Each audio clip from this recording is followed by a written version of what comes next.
It's a life, we live it this way. Together we play, we are IMA.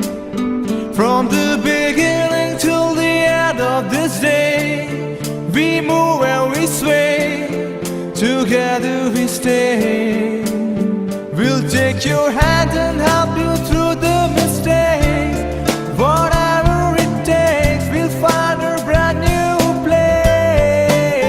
We'll join our hand in hands and then we'll fly till the end of the time, till our worries will die. We'll do it our way, the IMA way. IMA.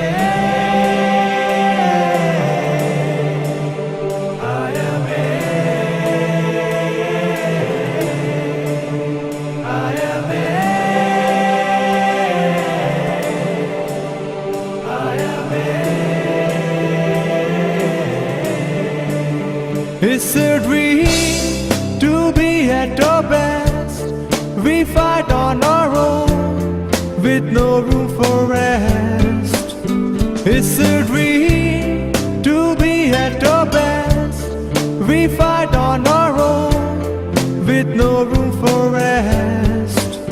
And it's a legacy that we want to leave. Make them all believe there will be no grave.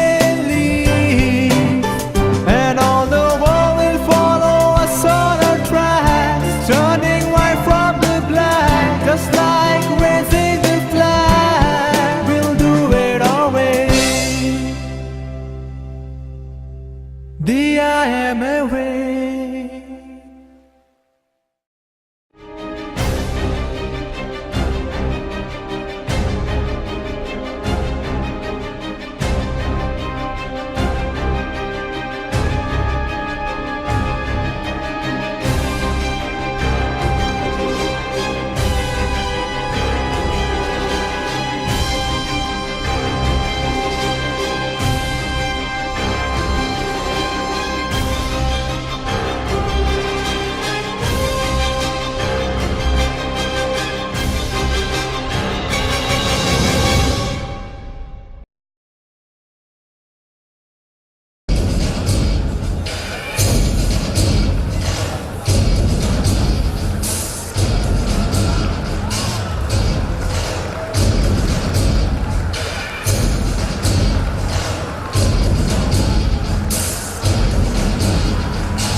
CEO of Carbon Black Business and Director, Group Human Resources of the Aditya Birla Group. Dr. Santrupt Misra is a person who commands great respect on the national and international industry scene. A highly educated personality, he has 2 postgraduate degrees and 2 PhDs to his name, including one from the prestigious Aston Business School, UK.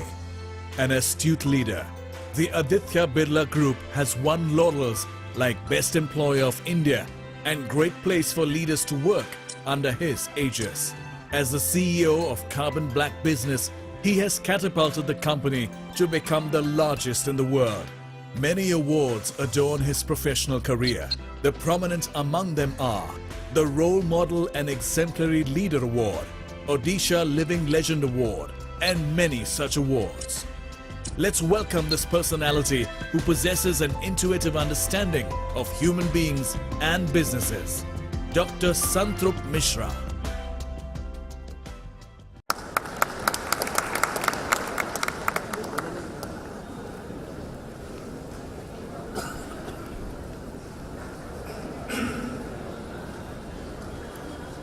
Good afternoon. As I stand before you today this afternoon, I am reminded of the famous speech of Pandit Nehru when Mahatma Gandhi passed away.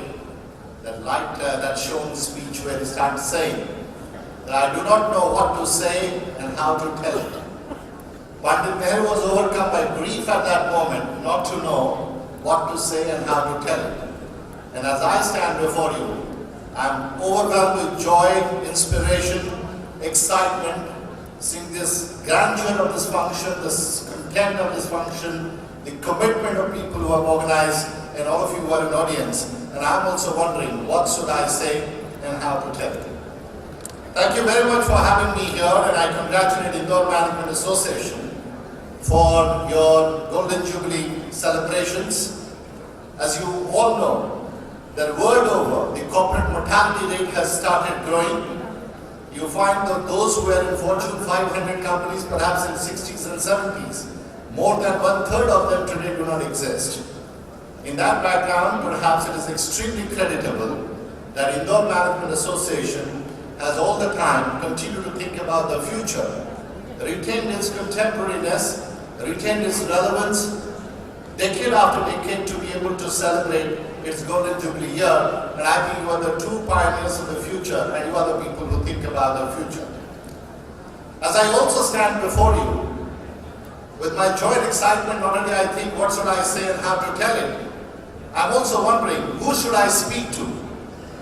Do I speak to the past of Indian management, who with the background and support of years of experience are sitting on the ground? Or do I speak to the future of Indian management, who are sitting on the upstairs in the balconies, and rightly so perhaps, dreaming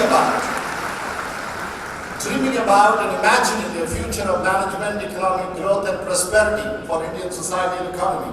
So I'm also struggling with, who should I speak to? And lastly, of course, I know that today the world is obsessed about the future. But I think obsession with the future has always been the hallmark of India. Going by the amount of industry that we run around horoscopes and astrology, I think India as a society has always been obsessed with the future. So therefore, it is not surprising that in economy and management today, we are talking about the future. But before I go forward, let me also thank Mr. Muchal for that very kind introduction, and the young people who I am told put together these wonderful ABs about each one of us. Thank you very much for doing that, because whenever I look at an introduction, I get somewhat worried because I have a very favorite story about it. Many years ago, an ordinary person like me was introduced to a very enlightened audience like you as a self-made man from California who makes billions of dollars in gold business.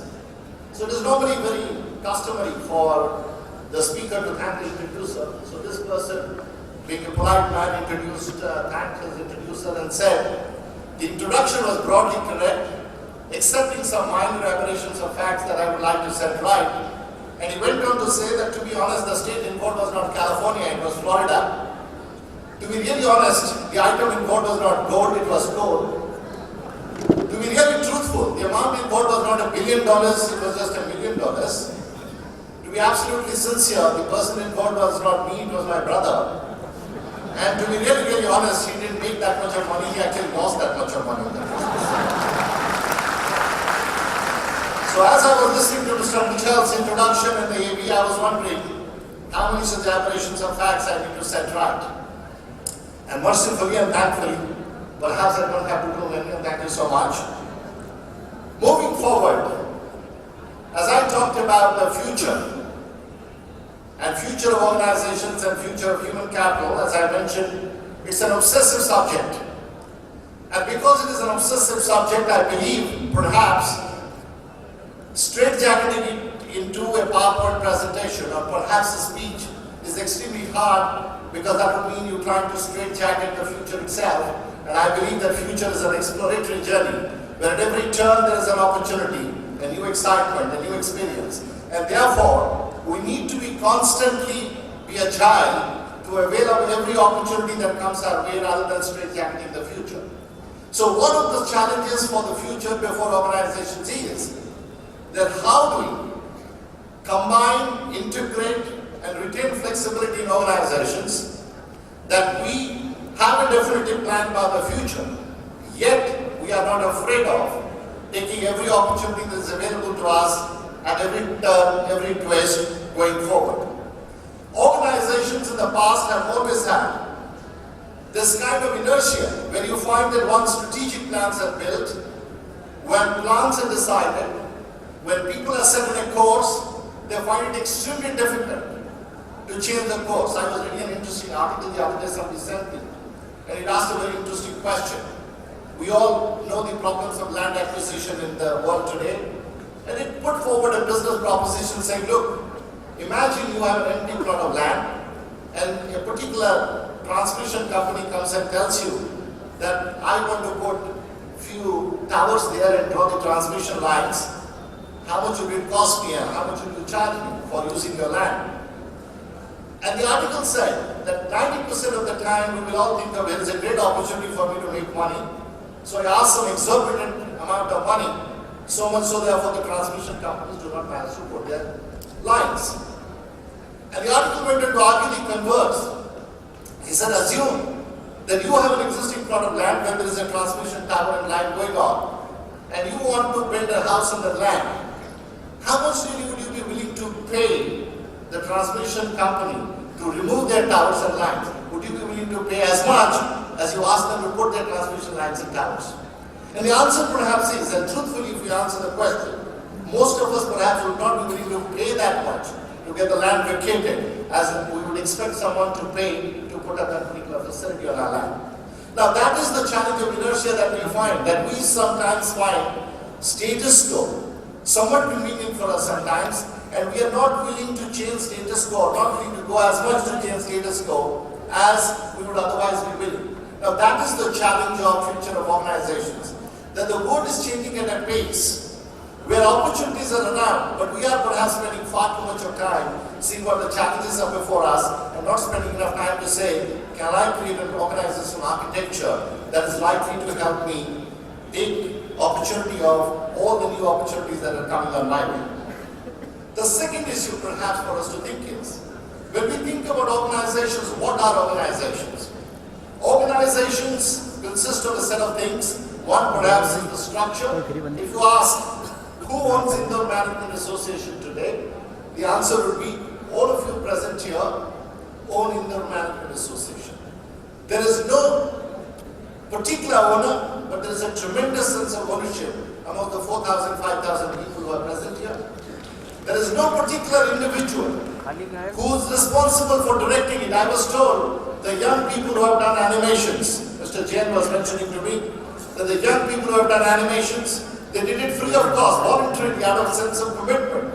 Now that is likely to be the future of organizations, where large number of volunteers, large number of specialists, when inspired by a large cause, are likely to come together temporarily to create a unique value, disband again, and realign with new forces to create new value for new stakeholders. The question before business organizations is, particularly in India and perhaps world over, that for far too long we have been prisoners of the organization structures we have created. We have been prisoners of the processes we have created. We have been prisoners of the thought processes and mindsets that we have created, the belief systems we have created.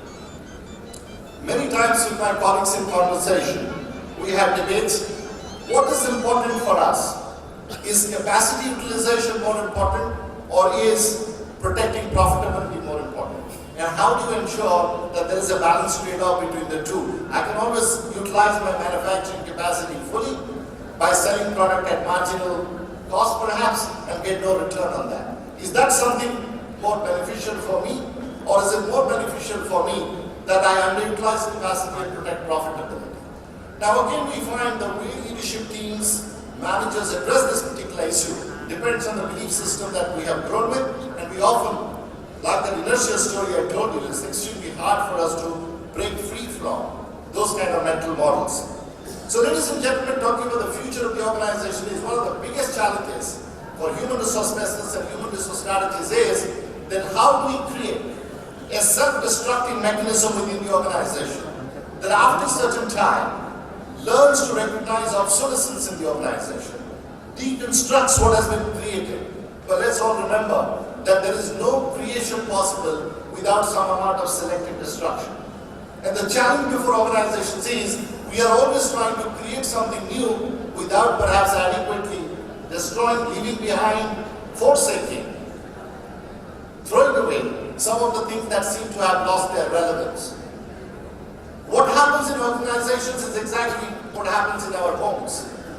Those of us who have lived in a particular home for a long time, we know that if we spend time on spring cleaning any year, we'll find that there are at least 30% of the items, old magazines, newspapers, somebody gifted me a pin some many years ago, lots of things we bought when we went on holiday that have been accumulated in the home that we really truly do not need, do not use, and they occupy space and create dust, allergy and everything else. But we do not ever think of easily throwing it away. And that's exactly what happens in corporate organizations year after year. Corporations, like families, continue to accumulate irrelevant artifacts, gifts, items that they do not need, but there is somewhere a sense of possessiveness and relevance, and we are not able to break free. So one of the big challenges for the organizations of the future is that how do we help our people to learn new skills, new mindsets, new attitudes, and deconstruct and perhaps emotionally withdraw. We teach our children who are breastfed by mothers how to withdraw. We teach our children, those who suck thumbs, how to withdraw. But unfortunately, with our grown-up children and corporates, we never are able to help them to withdraw from the kind of emotional dependence on sucking their thumb that they have developed perhaps over a period of time.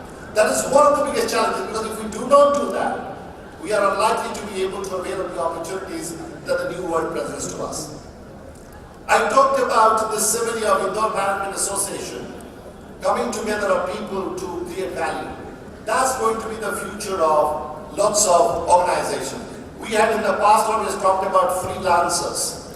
I think going forward we'll have e-lancers, people who are available on the net, have a credible background, perhaps sometimes do not have a photograph, have something unique to offer for us, and we need to be able to learn, to trust these individuals, to invite them to work on critical projects of the organization. Today, when the IT revolution came, we learned to recruit people for telephonic interviews. For a long time today, even we still believe that without meeting people, perhaps the selection is not possible. But in the virtual world, where we are going to create value through collaboration of people who we do not own, whose skills we do not own, and more importantly perhaps these are people whose skills cannot be owned because they do not want to be owned by anybody. I think that's going to be a unique model of human resources that we need to learn. We have always learned that I need to supervise, I need to do appraisals, I need to be able to see the person's work every day, but we need to develop that comfort level to work in a virtually collaborative world where we do not own those expertise. The other important aspect is we have been taught many skills in the past, and some of those skills have lost relevance. Today in the virtual world there is so much of data that is available. One of the biggest challenges is how we build cognitive capability, and that is meant for all the young people sitting up there. How do you make sense of the world? My chairman, Mr. Birla, talked about intuitive ability. And I think what I'm talking about is close to that. How do you develop a horse sense, a sixth sense, an intuitive ability to make a sense out of the enormous quantity of data that has been thrown at us and choose between them? What is relevant, what is significant, what is potential, and use that to our advantage. Now that cognitive capability, and I draw that analogy from video games. Many of you who have played video games like Prince of Persia and many of those, where suddenly you find you are going cruising and this atom bomb comes from here or some alien comes and is going to kill you. Now, how do you anticipate in the journey where exactly that's going to happen? And in your education process, I know the only time when young people sitting there use their intuitive judgment is to guess what question is likely to come in the exam paper. But I think we need to learn perhaps to go beyond that and ask ourselves, in the corporate world as we work, at which turn, which twist, what risks and what opportunities are likely to come. And it is those who can see those ahead of time will be able to succeed in the future organizations. Now the question before human resources professional is, A, are we willing to build that capability? And B, is there a way to build that capability? I believe that where there is a will, there is a way, and therefore we need to build that willingness first in the organizations to build that capability. And if we manage to build that, the next question is to decide what's the best way perhaps we can build that capability. I think that we are not often in our strategic planning today doing more of scenario planning. For example, today we are making a set of assumptions, and based on that assumption we are making a long-term plan. I think the future requires that we make 5 sets of assumptions and create scenarios linked to each of the sets of assumptions and think for ourselves that if this set of assumptions play out, how will the world look like and what would I do? And the second set of assumptions work out, how will the work look like, world look like, and what plans that I will put in place. And I need to have organizational agility to be able to flexibly move between the different scenarios I have. Creating comfort with change is perhaps the biggest challenge we have in the organizations today. Everybody settles down into roles and takes a long time to settle down into roles. Once stuck to a role, people do not want to move. And this is again a message that I have for the young India sitting up there. Today the whole world is looking at India, China, Vietnam, Korea as an emerging markets of the world. Most of the people in the West, the professionals, would like to come and work in the emerging markets of the world. I find that young professionals in India today are getting stuck to the urban centers, Bombay, Delhi, Chennai, Kolkata, perhaps even Indore, while making career choices. Ladies and gentlemen, I want to say that if for the Western world the emerging market is relevant, India's emerging market is in the rural areas of India. And we need to learn to connect with that India, which is the emerging market of India, to be able to build our professional career. Now that requires a mental model change. Most of us with the lure of urbanization today seem to believe that the corporate India's problem is the lens through which we see it, which is the urban India's problems with the corporate world. But there are unique problems of the corporate India as they go into the emerging markets of India. And we need to therefore define that do we have enough skills, capabilities and mindset to connect with the emerging market of India, because that is going to be extremely relevant. The last point I want to make, ladies and gentlemen, is about leadership. The entire conclave is about transformation and leadership. And we are operating in a global world. I operate and work in a global company. I head a business that has 17 plants in 12 countries. We are the world's largest producer of carbon black. Those of you who do not know what is carbon black, it is everything black that you see in aircraft tires to bicycle tire. That is carbon black. And anything, your printing inks, your various rubber beadings in the cars and many water pipes that you see as black being sold, all of them have carbon black. Now when you work in a global world, success and leadership roles requires 3 things, to my mind. One is local knowledge. Second is global mindset. And third is an intuitive understanding of corporate culture of the company that you work for. Let me elaborate on the 3 of them for a minute. The first is, if you want to operate in Indore, Mr. Jain in his speech talked about welcoming the Indore style. And that is what becomes relevant. Every market you go, Mr. Birla talked about the Honey Bunny campaign of idea. Every market you go, you need to understand the local consumers, stakeholders, and you need to have local knowledge to be able to play there. But if you become too narrowly local, you cannot succeed. Because the competition is global, the opportunities are global. So you need to have local knowledge, but you need to have a global mindset to be able to understand how my local decisions, investments are connected with the larger global forces. And lastly, of course, every organization that you join has a unique corporate DNA and a culture, and you must have an intuitive sense of understanding what it takes to succeed in this corporation and in this particular company. So when you know the local area where you are working, you understand the DNA of the corporation that you are working for, and yet you can combine the two with a global mindset. But that is the recipe of leadership success for the future. Now the challenge is that human resource specialists need to devise ways of creating awareness, education and skill building with young managers to be able to combine these three to create a unique form of leadership. Therefore, ladies and gentlemen, to conclude what I wanted to say, I would like to say three things. That the rapid changes, no matter how unsettling they are, every day they are representing opportunity to us in terms of technology, in terms of market, in terms of products, and we need to develop a sense of comfort with change. The second is that the skills of yesterday and the obsolescence of yesterday need to be recognized by us as leaders and managers, and we must develop comfort level to replace that with new knowledge and new insights, new mindsets and new ways of doing things, and that will be relevant. And at the end of it, as Mr. Brenner talked about in his presentation, leadership that can lead corporates to success cannot be confined to leadership only at the top. It needs to be leadership at all levels, and for that, we need to create that local, global, and corporate DNA combination at all levels of management to prepare the corporation for the future. Thank you once again for having me with you.